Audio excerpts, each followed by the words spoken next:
Hello and welcome back to Storybook Gardens, this time in a bit of a different way. I wanted to be able to get out videos a bit more often, but also not have to put in the amount of effort as my regular ones. So I decided to start this new sort of series called Storybook Fairytales, very much inspired off of Gigism's Meander Files.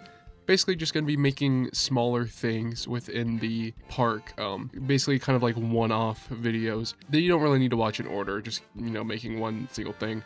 And this one we're actually making a miniature Rapunzel's tower for our little boat ride, but I also thought that it would be a pretty good series where I can just kind of talk about other things happening in the game, like future DLCs or just my future plans with the park or other parks and stuff.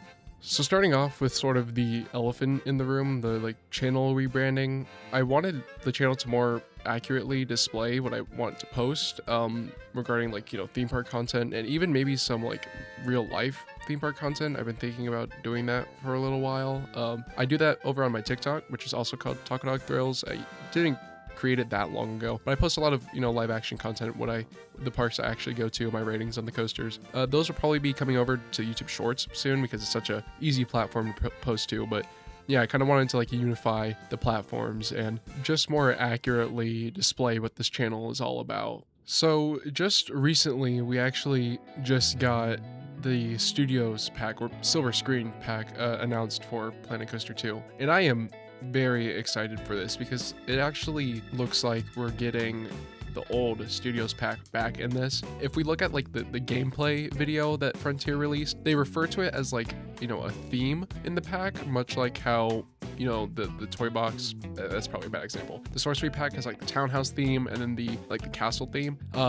We have the studio theme, and then the new pieces that we're going to be getting. So I'm very excited to get some of those pieces back. They're great for making backstage areas and other different buildings and stuff. And with the old pieces, we also saw that we're getting the Kuka Arm and Studio Tram back.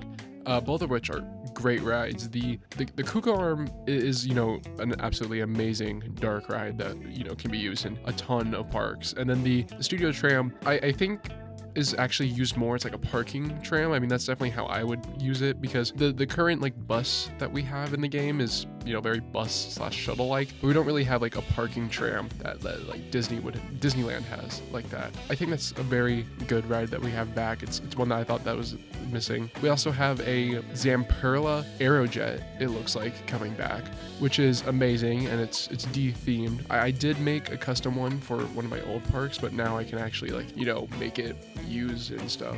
It looks like we have a movie theater. The very first scene in the reveal trailer, there's a movie theater that we fly into, and you can actually see an entrance and an exit to it. So it looks like we are getting a movie theater, which is pretty cool. Of course, you're getting the Dance Macabre at I believe it's Efteling, and Test Track, which is amazing. That's a great ride to have. Really cool to be seeing some more dark rides in here. I feel like that's one of the two areas that this game kind of lacks. And then the star of the pack, pretty much, the new gen Vekoma flying coaster, Fly at Fantasia Land. That is very exciting. Of course, none of these pieces are going to be put into none of these rides will most likely be put into Storybook. They're all kind of expensive rides, but I have been working on a studio park for maybe a year and a half. I think I started it right after Hillview Gardens. I don't know if that will ever make it to YouTube, but I can definitely use the pieces in there. Just play around with them and then use that to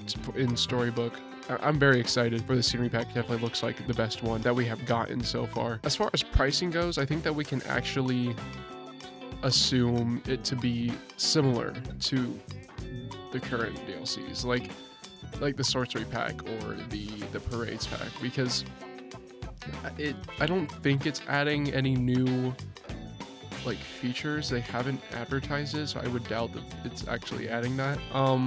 So I would expect it to be around the same price, especially since they're basically reselling pieces that they've already made. If it's more expensive than the other DLCs, that'd be kind of disappointing. And I also think that this kind of opens up the door to other sort of scenery themes that we could be seeing in the game. We could be seeing a remastered World's Fair pack where we get some different countries, like maybe like England or some African ones. So I think that, you know, this pack is really going to open up the door to some other packs in the future, like, you know, rethemes of it, like an adventure pack. That'd be great to get back. I mean, it's not the biggest deal in the world, but it'd be cool to see the adventure pack come back, and then maybe also some of the other rides from the like Magnificent Rides DLC. That'd be cool to see back as well. Yeah, it looks like a great DLC. I'm very excited for it. Anyways, thank you for listening to me talk for a little bit. You can definitely expect more videos like this, and if you have any just general questions about the channel or the park, or, you know, my favorite coaster or whatever, you can go ahead and leave that into the description.